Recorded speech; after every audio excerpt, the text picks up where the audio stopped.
அனைவருக்கும் கணித வணக்கம். இப்போ பார்க்க போகிற கணக்கு 6, 7, 8க்கு உள்ள திறன் கணக்கு இயல் 13 பின்னங்கள். பின்வரும் வினாக்களுக்கு விடையளின்னு சொல்லி கொடுத்துருக்காங்க. முதல் கணக்கு பாருங்க. ஒரு வட்டம் கொடுத்து அதில் 3 பாகமாக போட்டுட்டு 2 பாகத்தில் என்ன பண்ணியிருக்காங்க, கலர் கொடுத்துருக்காங்க. நிழலிடப்பட்ட கொஸ்டின் என்ன கொடுத்துருக்காங்க பாரு, படத்தில் நிழலிடப்பட்ட பகுதியை குறிக்கும் பின்னம். இப்போ மொத்தம் எத்தனை பங்கு இருக்கு? 1, 2, 3. அது அப்போ பகுதியில் 3 போட்டுருணும். 3 பாகம் இருக்கு. இப்போ எத்தனை பகுதி வந்து ஷேர் பண்ணியிருக்காங்க? நிழலிடப்பட்டிருக்க பகுதி 2.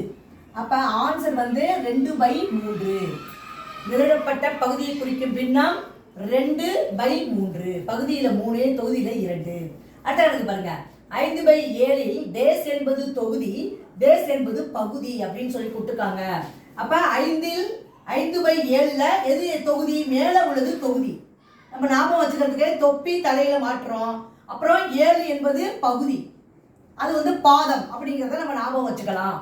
ஒரு பின்னத்தில் தொகுதி பகுதியை விட சிறிதாக இருந்தால் அது என்ன பின்னம் அப்படின்னு சொல்லி கேட்டிருக்காங்க.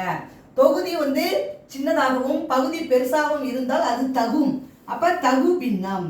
இந்த கேள்விக்குரிய விடை வந்து தகு பின்னம். புரிஞ்சுங்களா?